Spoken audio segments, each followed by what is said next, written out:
Coucou tout le monde, je vais vous lire un texte que ma mère a retrouvé, une lettre écrite par mes soins pour la nouvelle année 2018. Et ensuite un autre petit texte avec mes ressentis présents. Voir les choses en face, mais sans oublier son essence, ses forces, en gros l'équilibre, c'est pas des égrégores de peur de voir les choses en face. Au contraire, le déni fait partie de la famille de la peur. Nous avons été émus de relire la lettre, moi et ma mère. Si ça peut aider rien qu'une âme, voici le texte. Bonne année 2018, maman. De très bons moments nous attendent en Vendée. Entre la nature avec ses forêts, ses plages, son coucher de soleil, nos pieds dans l'eau, les balades à vélo pour créer une atmosphère intéressante. Je pense que vivre sainement est la meilleure solution pour contrer le plan diabolique qui rôde autour de nous. Par la marche, les massages, la digiponcture, le magnétisme, l'alimentation équilibrée, faire de belles rencontres tout en gardant notre force d'esprit. Rester maître de ses pensées. Ce n'est pas pour rien que nous avons tout ça en nous à notre époque. Une sorte de bien contre mal, lumière contre ténèbres. On savait tout ça, je pense, en se réincarnant. En tout cas, j'ai choisi la bonne personne pour me mettre au monde. S'aimer comme on est dans ce monde de dingue, avec notre empathie, susceptibilité, sensibilité, certes contradictoires au milieu de leur normalité, mais ô combien importante pour incarner pleinement ce qu'on est.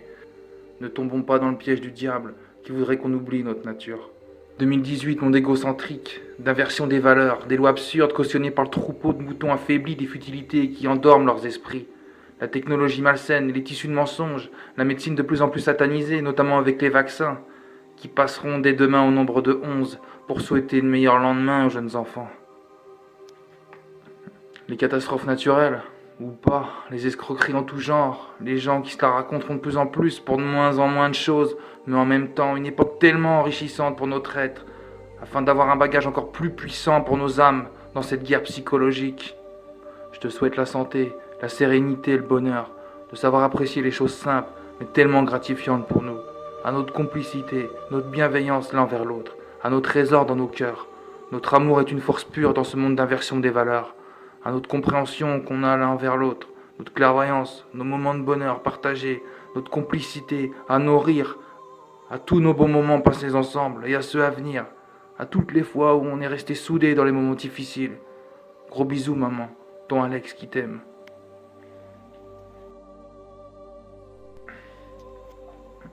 Si vous le pouvez, dites à vos êtres chers que vous les aimez de n'importe quelle manière, créative ou pas, peu importe. C'est ça le vrai réalignement.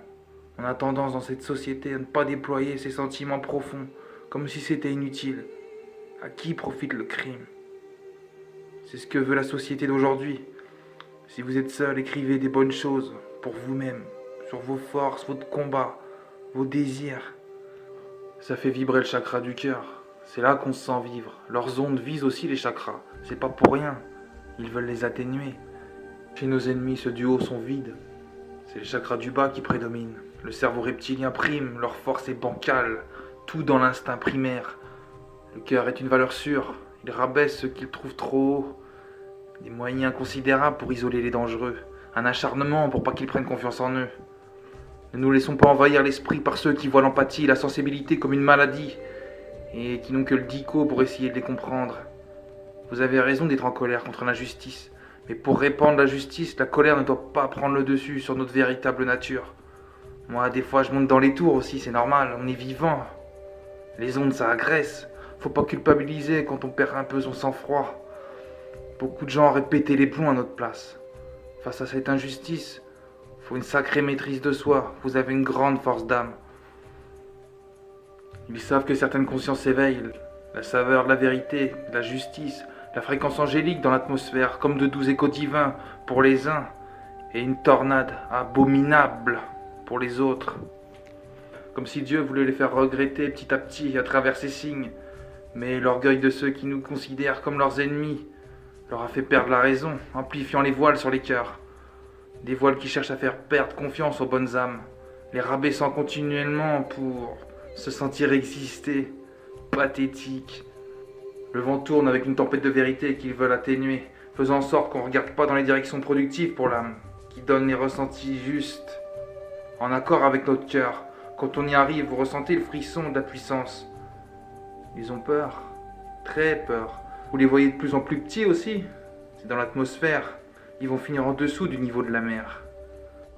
Comme un boxeur qui tente le tout pour le tout dans un coin du ring. Groggy, prêt à manger le tapis. Ça montre les muscles, ça va impressionner, toujours de façon insidieuse. C'est pas très glorieux. Gloire à Dieu. Il donne des dons à qui il veut. N'en déplaise aux envieux. Toujours les mêmes envieux. Ça, ils veulent pas en entendre parler. Ils préfèrent qu'on adopte leur mécanisme. Le peuple a de plus en plus les caractéristiques de leur bourreau. C'est plus facile pour leur maître. C'est comme ça qu'ils ont la maîtrise du jeu. Avant l'heure. Nos cartes ne sont pas les leurs. Nos bonheurs pour eux sont de véritables horreurs. Comme des erreurs. Face à ces créatures du malheur. Il est temps de remettre les pendules à l'heure. Gloire au Créateur.